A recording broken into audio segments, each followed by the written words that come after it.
last we left off, we dabbled into botany, and I managed to fully automate some of the botany operations, such as, for example, rune crafting. Yes, and I even managed to make all of the projectiles sort of a rainbow color. And along with all of that, we also upgraded our applied energistics system, and now I have access to terminals in which I can access anywhere I want, no matter what realm I'm in. Today I want to further my research into botany even more and dabble deeper into the Botania mod, while also unlocking more powers of our AE system. One of the biggest upgrades we can make to our current AE system is going to be implementing applied E finally into it. And also last episode, I did make singularities along with everything else. So yes, we do have the ability to pull tablets out, but first I do want to pull a tablet out of here. So that way I have a spare, and then we can use this to make a module. This module, I mean, you just have to have it connected to your system onto a cable somewhere. And then inside this, I usually like to give it a high priority. So I'm just going to make it 100. I probably will never ever touch that number. And now with it in, we have an EMC value that is over here.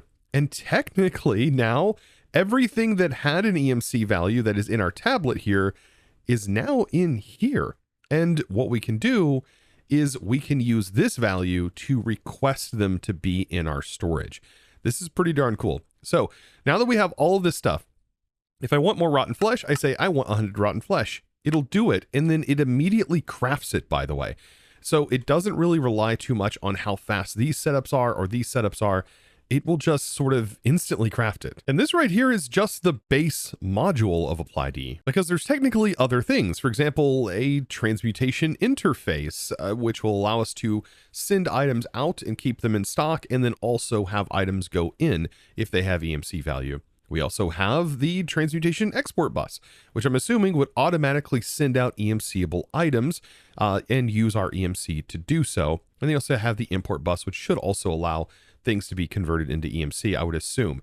But one of the other things I really want to make is just to have it for right now is the transmutation terminal, because this has an interesting feature built into it. So I'll go ahead and take this, and I'm just going to place it on the side here for right now. But this has the ability to learn all items that are actively in my storage, and it should be able to teach them. So it says, am I sure? I'm like, yes. You know what? I'm going to click it. And now anything that was in here that hadn't already been learned, well, it's now learned, which is a really nice button to be able to click. Now, just to sort of demonstrate this, this is a transmutation interface. So we can actually select items to have them go in here, but notice there is a slot for an alchemical mastery card. And so the reason we would put an alchemistry mastery card in here is so that way when items go in, it can actually automatically learn those items, which is something that is kind of notable. And this would be useful so we don't have to go to the other terminal. Like if we had a mob farm that was producing a whole bunch of random things and we wanted to make sure they all were learned as they went in, this would be a good way to do it. And as of right now, we have lime dye, for example. We don't have any in stock, but it is craftable because it has an EMC value. And so if I put some in here, notice it just keeps it in stock. And whenever I set this to 128, I think you can only keep up to 64 in here, right? Because of one inventory slot. But yes, it is going to just keep it in stock immediately, and it performs that craft, and it just happens so fast. I mean, the same thing would also happen with an exporter. It'll just keep it flowing. Now, with that set up, it's time to dabble back into the Botania, and we need to start working our way to trading with elves. Last episode, we set up the ability to make Terra Steel. And so I do have Terra Steel, which is very, very nice. We are pulling that from our mana pools over here, and we are getting that over here via sparks. There's four sparks over here and one spark here. And when it needs it, it is going to draw from our pools. And this leads us into the portal to the Alfheim. The elves of Alfheim have isolated themselves from the other races for as long as I have known of their existence. But I do know of a way to sneak into their realm. For now, however, I only require their items, which I can trade for by assembling the portal to Alfheim and activating it by right-clicking it with the Wand of Forest on the gateway core. And this is a really interesting mechanic, by the way. So we are going to need to take our terrasteel and break it down into nuggets for this. We also will need 3 of these glimmering logs. And then we'll also need to craft up a couple of mana pylons, which by the way, work as like enchanting like libraries. So you could technically use this around an enchanting table instead of the 15 or so bookshelves that's needed. This is going to get converted into the Natura pylons, in which we are going to need 2 Natura pylons. And my final remaining terrasteel nuggets, well, those are going to get turned into that elven gateway that the quest was talking about. Let's take a look at building the gateway, in which I do want it to be on this wall, I do believe. I think this is going to be just fine.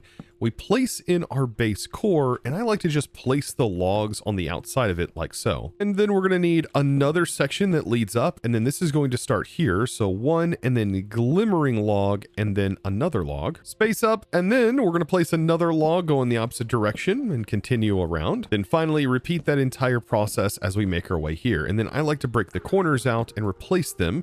You don't have to put anything in the corners, but I kind of like to put the stairs there. Something like this, which kind of makes it look a little bit nicer. And then because I like the way it looks, I'm going to place some petal apothecaries next to it. And on top of those, we're just going to place in some mana pools. And these mana pools for this setup, they do need to be nearby. So you can actually have them on the ground or what have you, but they just need to be like nearby. Then with the mana pools in, it's probably a good time to transfer. If we shift right click this, we can transfer mana out of a mana pool into our tablet, and we're going to want to take these tablets to fill up these new mana pools.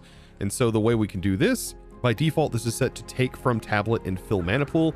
You just drop it in, and it's just going to slowly disperse and take it out. And then of course, I also want to substitute a little bit of their power, so I'm going to have some mana spreaders taking from some Endo Flames, and then we'll just simply place here a chute to make sure to send up some charcoal so these power on and get going. This setup really doesn't use all that much mana, but it does cost a little bit to activate it. You're going to need at least, I believe, 1/4 of a mana pool per mana pool in order for us to technically start this up. Now with both of these having over half full, this should be more than enough. We're going to place the actual Natura pylons directly on top. And then finally, to activate it, we just need to right click this and the portal becomes a reality. And then as per normal, the first thing you do is you throw your Lexica Britannia in there and you get back a better version after, well, the elves have written in it. And I have now shared my knowledge with the other realm, and they have also shared theirs with me. In activating this, we've gained access to Alfsteel. Alfsteel is an elven metal with even more magical power than terrasteel. It is very rarely seen anywhere else, as it requires materials exclusively found in Alfheim. This elven metal can only be crafted on a mana infuser, which is an upgraded version of the agglomeration plate, thus also requiring a sturdier foundation. And for the purposes of summoning the twins, I will need to first slay Gaia, the mythical guardian of the elves. And so to be able to craft this, we must trade with the realm and make ourselves elementium ingots and also pixie dust, which involves us trading with the elves. But now because of MythicBotany being in here, which typically you would be able to summon the Gaia with just 4 Gaia pylons, the Gaia pylons require Alfsteel pylons instead of terrasteel pylons, thus making it a little bit more expensive to actually do this, as each of these are going to be more and more expensive, and this requiring a mana infusion pylon, which is also going to require some special blocks down here. These special rainbow blocks, these are called shimmer rocks, and to be able to get shimmer rocks, well, we combine living rock with bifrost blocks. To get bifrost blocks, we need to make the rod of the bifrost, and then we need to combine Alf glass, which we get from turning mana glass into Alf glass via the elven trade.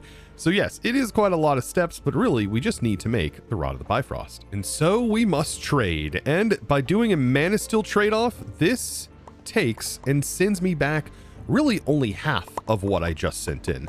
So yes, I sent in a stack, it gave me 32, but some of these other ones, for example, the mana diamonds, this I believe is all 1-to-1. So yes, I'm giving them our worldly diamonds and our worldly goods, and they are giving me back theirs. So making something like the Rod of the Bifrost is not too bad to do. Now, by the way, the Rod of the Bifrost, this usually, I believe, requires mana to be in a tablet. But now that I have the mana tablet filled, I can click into the air and this creates a Bifrost platform for me to just walk on anywhere I please. It is kind of a crazy thing, but of course breaking this, these are temporary blocks, and so we can't actually have these blocks unless we craft them. And so we must take mana glass, which is regular glass dropped into a mana pool, and we toss that into the portal. And in doing so, we're going to get back Alf glass. And combining, we get Bifrost blocks. And again, I just craft that together here, and we get the Shimmer Rock. Now, setting this plate up is very similar to the other one, but we use gold blocks instead of lapis. And so all of this gets placed in, and now we just have to make the new plate. Now, another thing we need to trade is our living wood log, so that way we get Dreamwood back. And Dreamwood allows us to get elven mana spreaders, which are mana spreaders that work even better than these. When these are upgraded, something like a Watch of Flowing Time is actually more practical. Watch of Flowing Time here in this setup is just absurd in how fast it can actually generate, because these now can be completely maxed out, and there's actually a tier that even goes higher than this. Now I think it's time to actually make the mana infuser plate, which is going to require all of these individual runes here, requiring all of these individual items. And I should be able to request them individually. However, some of these items I am going to need special things for example, cake. Out of all of the things to craft, cake being the hardest, it's not too bad. It is really cool though, getting to see like the entire process just work. And by the way, this is being accelerated quite quickly with the Watch of Flowing Time, by the way. All crafted, I now have the mana infuser. And I think this does give some buffs to Terrasteel production, and I think it does make the cost a little bit cheaper. I mean, it definitely can. It doesn't really mention too much about it. I thought I remember, though, it's like a more efficient way of making Terrasteel. But we do link it the same way by placing a spark on top, and then right here, we can just click sparks onto all of these pools. So through this method here, it shows 0.5 mana pools. And this over here, it's really hard to see, but I actually think that's the same rate. Alfsteel, though, is the ingot we need to make, and this is going to cost 1.5 mana pools per. And the materials for this are the same as Terrasteel. It's just that these are the elven versions. So we place all of those in. Those get combined together. And we get ourselves Alfsteel. Another pretty mechanic, by the way. Botania still being one of my favorites. It's just so good. But yeah, that is probably going to refill those pools quite quickly. And there we have it. Beautiful. Alfsteel. We're getting pretty close to the Gaia fight itself. So now that we have this, we can actually make Gaia pylons. So I do need to make up 4 of these Natura pylons that then need to be converted using that Alfsteel. Turn this into nuggets. And this, we might actually need... No, I think we're going to be fine. Yeah, we're going to be fine. We have more than enough to be able to craft the actual Alfsteel pylons. So now we have these. We do the final step, and we surround those with our current ingredients. And we now have ourselves, or should have ourselves, the Gaia pylons needed. I need one more. But... there we go, all 4 Gaia pylons needed. Now, along with all of this, there is also another thing that I kind of want to make, and that is the Elementium sword. And this is for good reason. The Elementium sword is actually the thing that gives us access to making Alfsteel gear. And I don't think anything is as flexing as wearing Alfsteel gear, even if it's as a cosmetic. But we need the Elementium sword to be able to get the smithing template. And that's because we actually have to use this sword to take down witches, in which there is a chance for us to actually get that smithing template. And do you know where witches spawn? Well, it spawns in the Gaia battle. Now, thankfully, as a quest reward, we get given a few more Alfsteel just for free. But all of this leads me into the Gaia. I'll need an active tier 1 beacon, 4 Gaia pylons, and plenty of open space to summon Gaia. Then by providing an active beacon with Terrasteel ingots, the Gaia will be summoned. And then, once defeated, grant me the materials I need to proceed with the summon. It does, however, say further, by providing it with Gaia ingots, however, Gaia will descend with its full wrath, which technically is the actual Gaia boss battle. So yes, the Gaia is a 2-phase boss, a classic boss, and in my opinion, a really good example of what boss battles should be like. Something that can help us with that flat land would probably be the Rod of the Terra Firma, as this has the power to, well, flatten land for us, which is honestly just a wild thing to see. But yes, the Rod of the Terra Firma is really good at this task. And then by making something like the Horn of the Wild, well, I can just go around and clear up all of the grass nearby. Now, inside the book under the Ritual of Gaia, we can actually get this placed in. And what I typically like to do, believe it or not, is actually place the beacon in the ground, which will make this whole setup a little bit easier to kind of do. Something along the lines like this, where the actual iron blocks are in, giving us this space right here. Honestly, these could go one block lower, but as of right now, this is more than fine. Well, thankfully, we did get a wandering trader that gave us a beacon, so I didn't have to go fight the Wither again. But yeah, this is definitely a thing that we're going to need. Then I placed down some markers so we can place down the Gaia pylons.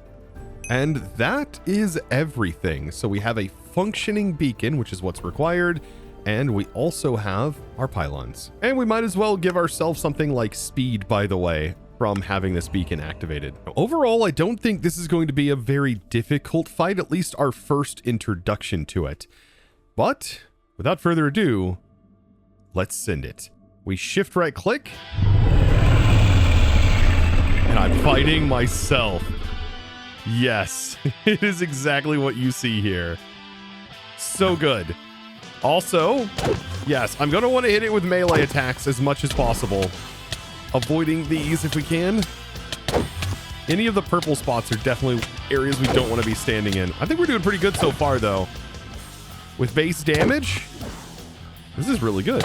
Has it not phased? Okay, I was about to say, it should do a phase. This is where we want to kill the mobs that drop with the Elementium sword, even though we're not going to be super effective with it. Yes, wither skeletons also fall from this. Yeah, witches do spawn. There's a witch right there. It is only a chance, so we may not actually get it on the first go. Oh, we did get it, actually. We got it on the first go. I got the template. Yes. So now I no longer need to worry about it. We're just going to take these witches out, take all of these mobs out with our scythe, and get ready to finish up this fight. In my opinion, though, I really do love this battle. This battle is pretty good. And in base Botania, I have fought it, and it is pretty challenging. You have to definitely level yourself up and prepare for this battle. My goodness. And there we go. Okay, so some things that we ended up getting from this is the Gaia spirits, which is the biggest thing that we did get from this. And the Gaia spirits themselves allow us to make another type of ingot, the Gaia spirit ingot. This ingot right here is how we actually summon the big boss.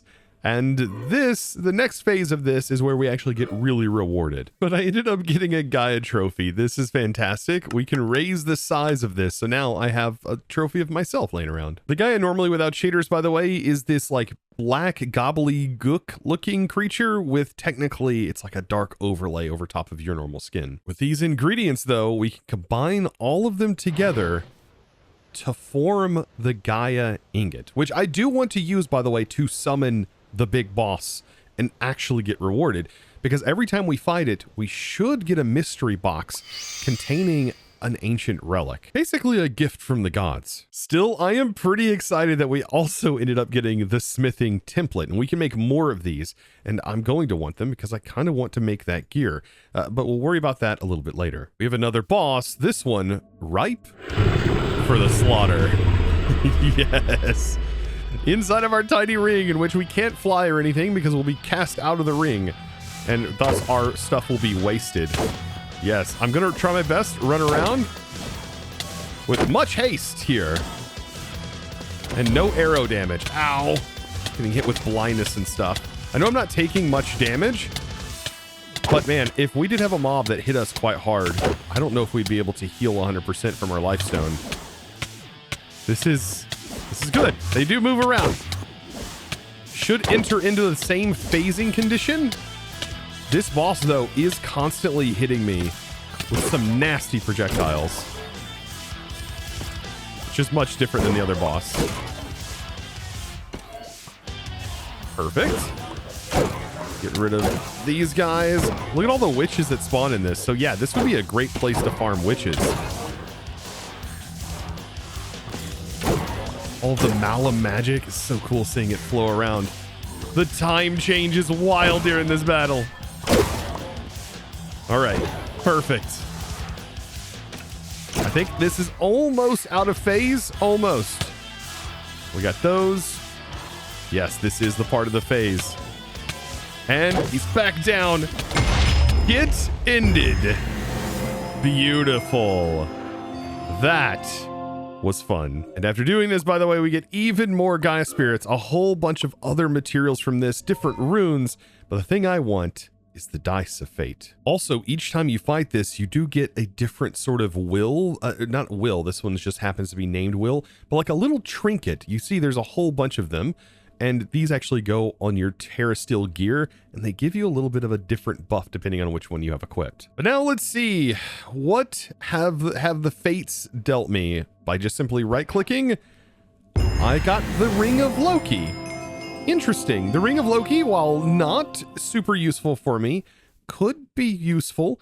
This right here just doesn't really do the things that I would really want it to do. It's not going to be super helpful to me at the moment. And honestly, its mechanics are kind of complicated, but it is in relations to technically storing two locations and like applying the effects that you're doing, such as mining, to the location you're at and also this other location, and which is very helpful for clearing out land with the Terra Shatterer. Now, the ring I really want is technically the Ring of Odin, and this is just one of the many things that can actually spawn from this. You can also get an apple that is just unlimited food, and also the Eye of the Flugel, which allows you to just teleport to any bound location. And then don't even get me started on the Key of King's Law, which is just a ridiculous like bow weapon that is just so cool. And so it looks like I'm going to be farming the Gaia for a little bit. Oh, there's one more time, and did I get it? I got the Ring of Odin, the next one. Yes, this is honestly just the one that I want, as this grants us more health and resistance, which is so good. And on top of that, we also get things like elemental damage resistance and also resistance to drowning, suffocation, fire, and even starvation. This ring is 100% worth removing our armor toughness for to have equipped. Note, by the way, the drowning resistance here. So we have gone negative, and we would be taking damage, tick damage, while drowning. But notice we don't while we have the Odin equipped.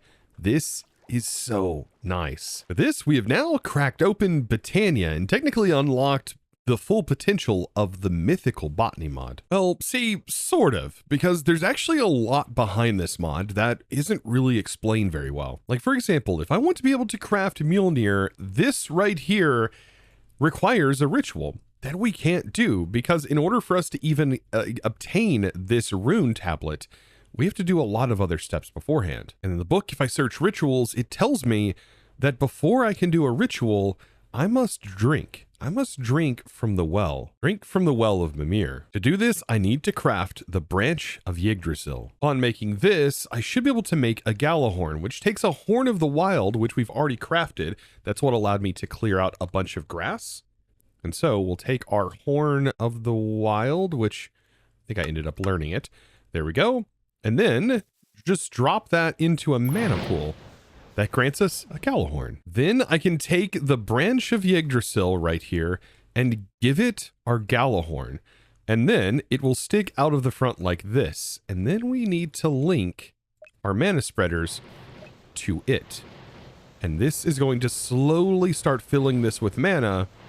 And as you can see right there, fill it. And now that we have this, all we need to do is drink. And we now have watery wisdom. As you drink the water from the well of Mimir, you gain knowledge about things that you can never imagine in your wildest dreams. Wild. Now, after drinking from the well, we should be able to get the rune tablet, which is going to be needed for most of these crafts, by actually taking on the Gaia Guardian 2 again. This, well, it should unlock even more things. And down again. This time, though, we got a Blacker Lotus, and we got some more runes, another Dice of Fate, but we also ended up getting the Rune Tablet. Rune Tablet of Fimbulter. I think I'm saying that right. Also, again, let's see what this Dice of Fate gives us. Oh, it's actually the Recall. That's very nice. So yeah, you shift right click on a position and you can just teleport to that location with this. Very cool. Now, all that I'm doing right now is completely and utterly extra because really we just need Gaia nuggets to be able to beat this one section. But I am kind of after not only the ability to travel into the Alfheim dimension, but also there's a special hammer, the Mjolnir, that I really want to go after. Fortunately though, after looking at the recipe, we need red string, which at the moment we don't have yet. So we are going to need end air in a bottle, and to get this we have to go to the end, which there's a little bit of a progression to get there. We first have to take on the Underworld Knight before we gain access. But we will be able to gain access via the Bifrost once we have completed this. And I'm coming for you, Mjolnir. Just you wait. So I guess in the meantime, we can make the Mead of Kavisar. And this right here will grant us access to the Alfheim dimension itself. And I think this will be a nice way to dabble into how the ritual works in the first place, because this is a process that I've only done one other time. And this was a playthrough that was a really long time ago. Now, the JEI is how it describes how this is going to work, and it tells its relative position based on the center section here. So this is saying that you go over 3 blocks, and then you go down 1 block, and that'll give us -3, 1 based off of this position. As you can see here, this is going in the positive, and then this is going down 1, whereas this is going over 3 and then going up 1. To get this started, we just simply need to place down our center rune holder, which is going to be right here. And then whatever direction I choose, I need to make sure that I stick with it. But as it showed, 1, 2, 3, and then up 1 and down 1. And then this is going to be the exact same pattern all the way around. And then all of these individual runes, well, they need to go in the exact order that you see here. All the runes on, it looks so cool. They like rotate like this and kind of wibble wobbly. It's very, very cool. But we are going to need a sacrifice for this. And so this is where we can spawn in a wandering villager, which is something that I probably wouldn't normally want to do. But in this case, we are going to need it for a sacrifice. And thus, here you are. And do you have anything cool here? Codex, another beacon. We can just buy another beacon off of you. You know what? I'm going to actually do that. I'm going to take him up for this offer. It's a really good offer there. Thank you for that. But I am going to pick him up with my backpack. It says needs 20 slots more. Ooh, so I won't be able to pick you up with this. I got to figure out something else. I think an ender lead should work, right? We should be able to pick you up with an ender lead. Shift right click. No, it looks like I'm doing it the old fashioned way. I'm just going to use a boat, which is kind of funny, by the way, because I wonder if it's going to recognize that the wandering trader is in the boat whenever I do the ritual. With all the other required items, we can go ahead and place this down on the center, drop down the soul scribe, the mana vessel, and also the nugget on the center. We should be able to right click this with our wand, and it does recognize it on a boat, which allowed it to work flawlessly. This is beautiful, okay? And then all of the items get spit out, and we are blessed with the blood of Kavisar. I think I said that right. All of our runes are returned to us. With this blood, this is not the one we want to drink. We want to turn it into a drink, and so we are going to need a little bit of honey, which of course you can just get from a regular beehive, and we combine this to make mead, which is kind of awesome because that is how mead is technically made, usually with honey. So there we go. And voila, the mead of Kavisar. And now that I have this mead, I can consume it. As you drink the mead formed from great evil, you feel how you suddenly gain the ability to talk in any language used in the 9 realms. After consuming this, we now should be able to walk through our portal and travel to Alfheim.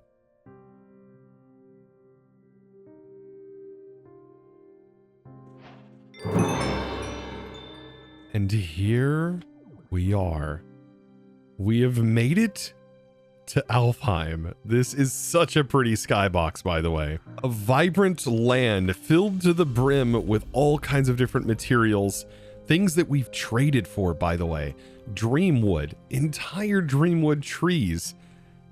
This is technically what it has looked like all these years behind the scenes.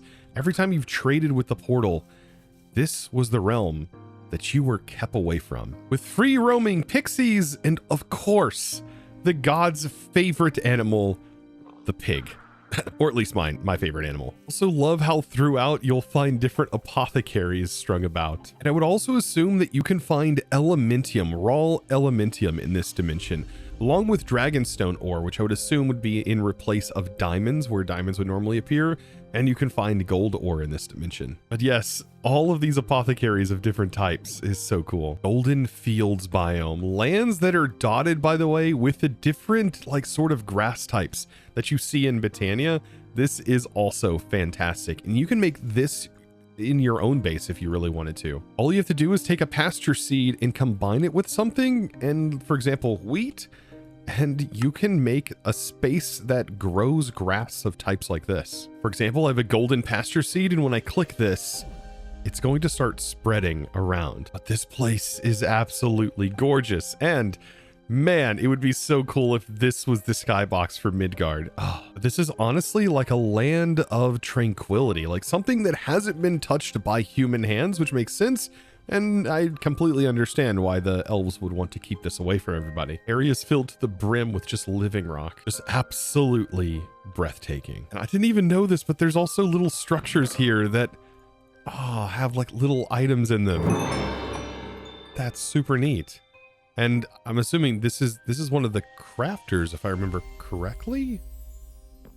I think so, yeah, crafty crate. I did head back because there is still one more thing that I really want to get crafted up, or at least a few things I want to get crafted up. One is going to be making the Alf Blade, and the Terra Blade is already a fantastic ranged weapon. It is a really cool ranged weapon that it kind of shoots a mana projectile, but I'm also positive that the Alf does it, but also does it better. All of our gear, we can actually upgrade into the Alf gear, which, by the way, gives us a reduction in mana cost on stuff that uses it from our mana tablet. And then also we just gain passive regeneration on it with this gear. This gear also gives you regen, even if you don't have full hunger. And that is a really powerful set of gear. Just getting that regeneration is really good on this. I do primarily want it for a combat set, but also for a cosmetic set. I think it's going to look really, really nice. And the problem with us switching out our gear is that we'll lose out, unfortunately, on some of our mana gains and spell power buffs that we're actually getting from our main set of gear. And so I do want to stay and I think keep the power from our iron spells, but I also want this just to look really cool. And so I must make the Terra gear. And so one bit at a time, I'm going to be putting all of this together, and we should be able to craft up with our Terra steel that I had saved up just for this. There we go. And craft each individual piece, including the Terra Blade. Like, this is a big one that I really want. The Terra Blade is fantastic. Let's actually put this together just to show you. Whenever you punch with it, you shoot a burst of mana out. And this is a projectile, by the way. There we go. There's the entire set of regular Terra Steel gear. I do want to equip this just so that way we can see kind of what it all looks like when it is all equipped. It's a pretty cool looking set. I mean, this is a very nice one. And you can also equip some things that go on your head slot, like I mentioned before. But we can go even further with this. With our Alf Steel and also smithing templates, which I did make more of because you can duplicate them. You get 3 extra. I just need to combine this with an Alf Steel. And we've made an Alf Steel blade. Same thing with all of our templates. We can just upgrade and make the Alf Steel gear. And this is 100% a flex of a gear set. It is a wild looking outfit. Let's take a look at that in the daylight. It's something else. And our beam is now my favorite color. It is orange. Instead of green. So good. And something we can also do is craft up a target dummy just so we can kind of get an idea of how much damage does something like this even do. Oh my goodness. There is so much combined damage that is happening right now. That's absurd. You're figuring out the rhythm? Like, we are pushing into the 150 plus DPS range. Like, this is good at a range. What a wild range weapon. By the way, the helmet for me is usually a lot, but man, just having these shoulders, I mean, this looks godlike. And now this is only the start, because I do want to get Mjolnir, but this is going to involve us needing to go to the end, which is something that we should be able to work on next episode, potentially. It seems like there's going to be a lot of fun stuff happening within the next few episodes. That's because we're going to have to route ourselves towards getting into Draconic Evolution and all the fun stuff involved with that, and also dabbling a little bit with mystical agriculture, which would be a really nice way to generate a lot of really hard to get resources. And yes, we even touch on create just a tiny bit, and this is probably going to be the easiest create progression that I've ever done in a mod pack, simply because of all of the resources that we've already gained access to and getting it so late in this series. So with that, I hope you enjoyed today's episode, and hopefully you learned something new, whether it was about mythical botany or getting into botany even deeper. And if you did learn something new and you enjoyed it, be sure to click that subscribe button if you haven't already, and give this video, guys, a huge thumbs up. And now, without further ado, it's time for me to thank the amazing supporter of today's episode. And that amazing thanks is going to go out to Rallyman. Thank you so much for your amazing support in choosing to support me over on the Discord by becoming a Discord premium member and just supporting me in one of the best ways possible. Thank you so very much. And guys, I look forward to seeing you all in the next one. And as always, thanks for watching.